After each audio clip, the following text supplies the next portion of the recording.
Tempat tinggal merupakan salah satu kebutuhan pokok bagi kita. Namun, untuk kita yang tinggal di wilayah perkotaan, keterbatasan lahan, terutama di kota-kota besar seperti DKI Jakarta, membuat harga rumah menjadi sangat fantastis. Coba bayangkan, harga tanah di Jakarta bisa mencapai belasan juta, puluhan juta, bahkan ratusan juta per meter. Artinya, untuk bisa memiliki rumah di Jakarta, setidaknya kita harus mempunyai uang miliaran, bahkan puluhan miliar, bahkan untuk wilayah tertentu di daerah DKI Jakarta itu bisa mencapai ratusan miliar rupiah. Hal ini yang menyebabkan semakin marak pembangunan atas rumah susun atau yang lebih kita kenal dengan apartemen. Bahkan hunian jenis apartemen dan rumah susun ini juga banyak diminati oleh konsumen dan laris di pasaran. Dari sisi harga, apartemen juga bisa menjadi pilihan yang tepat dan lebih terjangkau dibandingkan rumah yang memiliki bidang tanah. Terlepas dari fenomena tersebut, konsumen diharapkan cukup cerdas untuk membeli sebuah unit apartemen atau properti. Hal ini dikarenakan banyak konsumen yang tidak paham mengenai syarat-syarat untuk pembangunan apartemen. Bahkan konsumen sendiri juga tidak memahami hak-hak dari konsumen ketika membeli sebuah unit apartemen. Sebelum membahas lebih jauh tentang apartemen yang lebih dikenal dengan rumah susun, maka perlu kita mengetahui apa sih sebenarnya pengertian dari apartemen atau rumah susun berdasarkan pasal 1 Undang-Undang Nomor 20 Tahun 2011 tentang rumah susun, yang selanjutnya saya sebut dengan Undang-Undang Rusun. Dalam Undang-Undang Rusun, yang dimaksud dengan apartemen atau rumah susun adalah bangunan gedung bertingkat yang dibangun dalam suatu lingkungan yang terbagi-bagi dalam bagian-bagian yang distrukturkan secara fungsional, baik horizontal maupun vertikal, dan merupakan satu satuan yang masing-masing dapat dimiliki dan digunakan secara terpisah. Nah, terutama untuk tempat hunian yang dilengkapi dengan bagian bersama, benda bersama, dan tanah bersama. Pasal 3 Undang-Undang Rusun itu menyatakan bahwa penyelenggaraan rumah susun bertujuan untuk menjamin terwujudnya rumah susun yang layak huni dan terjangkau, meningkatkan efisiensi dan efektivitas pemanfaatan ruang dan tanah, serta menyediakan ruang terbuka hijau di kawasan perkotaan, lalu mengurangi dan mencegah timbulnya perumahan dan pemukiman kumuh yang pada umumnya kita jumpai di perkotaan. Selanjutnya itu penyelenggaraan rumah susun atau apartemen itu dapat mengarahkan pengembangan kawasan perkotaan yang serasi, seimbang, efisien, dan produktif. Lalu penyelenggaraan rumah susun juga bertujuan untuk memenuhi kebutuhan perumahan dan pemukiman yang layak, serta menjamin terpenuhnya kebutuhan rumah susun yang layak dan terjangkau, serta memberikan kepastian hukum dalam penyediaan, kepenghunian, kepengelolaan, dan kepemilikan rumah susun atau apartemen. Nah, pasal 14 Undang-Undang Rusun itu menyatakan bahwa perencanaan pembangunan rumah susun itu dilaksanakan berdasarkan kepadatan bangunan, jumlah dan kepadatan penduduk, lalu ada rencana tata ruang, ada layanan, prasarana, sarana dan utilitas umum, lalu ada layanan moda transportasi, lalu ada alternatif pengembangan konsep pemanfaatan rumah susun, lalu ada layanan informasi dan komunikasi, lalu konsep hunian berimbang, dan analisis potensi kebutuhan rumah susun. Sebuah perusahaan yang bergerak di bidang pembangunan atau developer atau pengembang dituntut memenuhi beberapa syarat untuk membangun sebuah apartemen atau rumah susun, dan kita sebagai calon pembeli atau sebagai konsumen juga harus turut mengetahui apakah pengembang sudah memenuhi syarat yang sudah ditentukan untuk membangun sebuah apartemen atau rumah susun atau belum.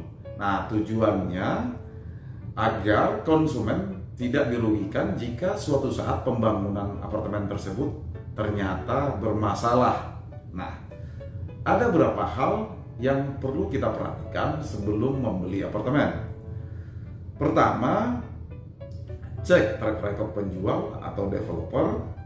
Usahakan membeli dari developer yang track recordnya baik untuk menghindari adanya permasalahan jual beli apartemen di kemudian hari. Jangan hanya karena harga apartemen tersebut murah, kita lantas tergiur dengan iming-iming dari developer. Akhirnya berimbas banyaknya permasalahan di kemudian hari. Buka Google atau sosial media, cek apakah developer atau pengembang yang menjual unit apartemen yang akan kita beli tersebut itu mempunyai permasalahan izin atau permasalahan hukum lainnya. Apalagi sekarang itu marak permasalahan jual beli dibawa ke ranah kepailitan. Yang kedua yang perlu kita perhatikan adalah cek sertifikat hak milik atas apartemen atau rumah susun. Tanda bukti kepemilikan atas apartemen atau satuan rumah susun di atas tanah dapat berupa hak milik, hak guna bangunan atau hak pakai di atas tanah negara, serta hak guna bangunan atau hak pakai di atas hak pengelolaan. Lalu hal ketiga yang perlu kita perhatikan adalah periksa status penguasaan rumah susun atau pertelaan. Kita perlu mengetahui status penguasaan rumah susun tersebut, karena hal ini menunjukkan mana bagian-bagian yang bisa kita miliki bersama dan mana bagian yang bisa kita miliki sendiri. Nah, apalagi status penguasaan rumah susun atau apartemen berkaitan erat dengan berapa kewajiban yang harus kita bayar setelah kita melakukan serah terima unit apartemen atau rumah susun dari developer. Hal keempat yang perlu kita perhatikan, pastikan apakah developer atau pengembang sudah melengkapi persyaratan pembangunan unit apartemen atau rumah susun yang akan kita beli.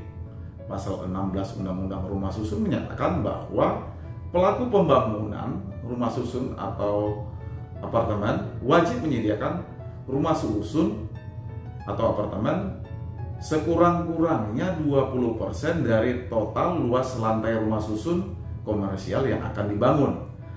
Nah, pasal 24 Undang-Undang Rumah Susun menyatakan persyaratan pembangunan rumah susun itu meliputi persyaratan administratif, persyaratan teknis, dan persyaratan ekologis. Lalu kita perlu juga melakukan pengecekan apakah apartemen yang dibangun developer itu sudah memiliki izin mendirikan bangunan atau IMB. Cek apakah developer sudah memiliki IMB. Jika izin mendirikan bangunan atau IMB belum selesai atau belum diperoleh oleh pengembang atau developer, maka pemasaran dipastikan tidak boleh dilakukan. Syarat IMB wajib diperoleh oleh developer atau pengembang untuk memastikan bahwa bangunan tidak berubah bentuk. Nah, konsumen itu harus memastikan bahwa pengembang telah memiliki izin mendirikan bangunan atau IMB. Kalau tidak ada IMB, maka pengembang tidak boleh memasarkan apartemen. Tujuannya supaya bangunan tidak berubah bentuk. Pasal 28 Undang-Undang Rumah Susun itu menyatakan bahwa dalam melakukan pembangunan rumah susun itu pelaku pembangunan atau developer itu harus memenuhi ketentuan administratif yang meliputi status hak atas tanah dan izin mendirikan bangunan atau IMB. Hal kelima yang perlu kita perhatikan adalah cek apa saja yang menjadi fasilitas baik prasarana, sarana, atau utilitas umum yang ditawarkan oleh developer atau pengembang. Pasal 40 Undang-Undang Rumah Susun itu menyatakan bahwa pelaku pembangunan atau developer wajib melengkapi lingkungan rumah susun dengan prasarana, sarana, dan utilitas umum. Prasarana dan sarana dan utilitas umum tersebut itu harus mempertimbangkan kemudahan dan keserasian hubungan dalam kegiatan sehari-hari, pengamanan jika terjadi hal-hal yang membahayakan, lalu ada struktur, ukuran, dan kekuatan sesuai dengan fungsi dan penggunaannya.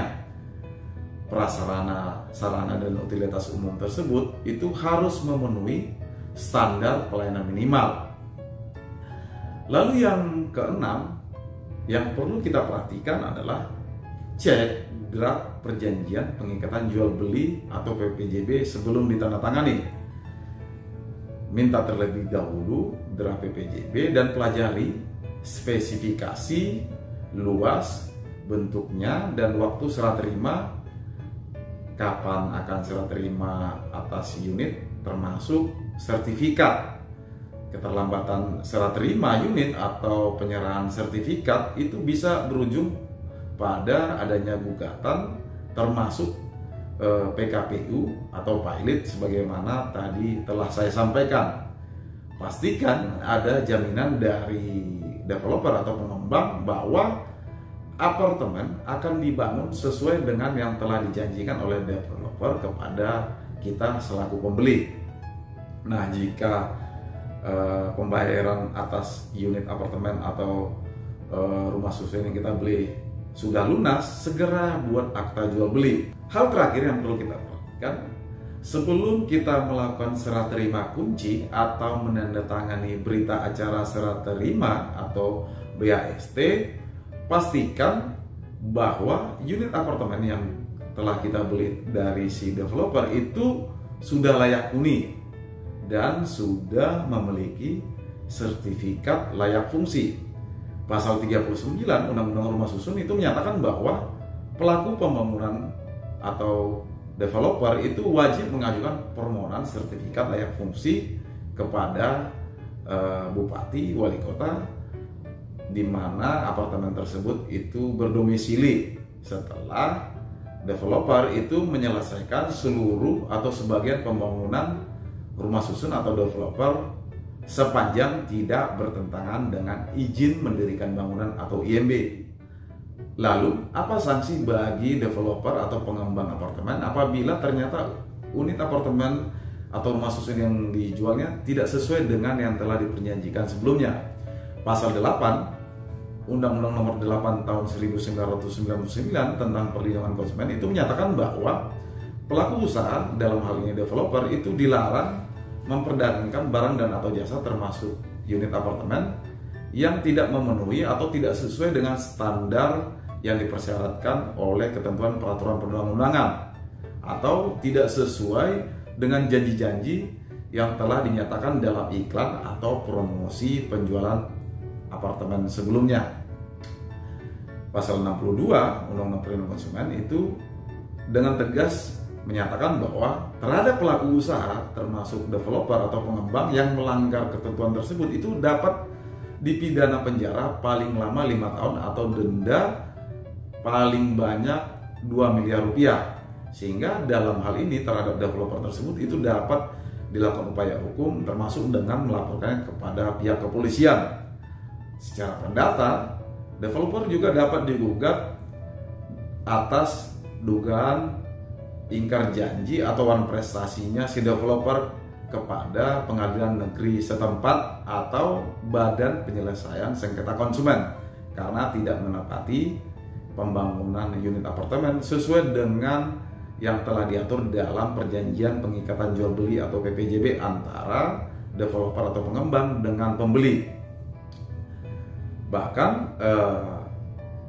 seperti yang saya sampaikan tadi, keterlambatan serah terima unit atau penyerahan sertifikat itu sudah dibawa karena penundaan kewajiban pembayaran utang atau pilot. Nah, sekali lagi, undang-undang memang tidak mewajibkan pihak pengembang atau developer untuk memberikan informasi mengenai syarat-syarat tersebut. Namun, sebagai konsumen, kita pun diminta untuk turut memastikan bahwa syarat-syarat tersebut itu sudah dipenuhi oleh developer atau pengembang sebelum memutuskan membeli unit apartemen atau rumah susun. Demikian penjelasan dari saya. Semoga hal-hal yang saya sampaikan tadi dapat bermanfaat buat teman-teman sebelum melakukan pembelian atas unit apartemen atau rumah susun. Apabila ada hal-hal yang perlu dipertanyakan dapat disampaikan dalam komentar dan silakan di-like, di-subscribe bagi teman-teman yang belum subscribe agar dapat mengikuti konten-konten saya berikutnya di bidang hukum. Salam dari saya.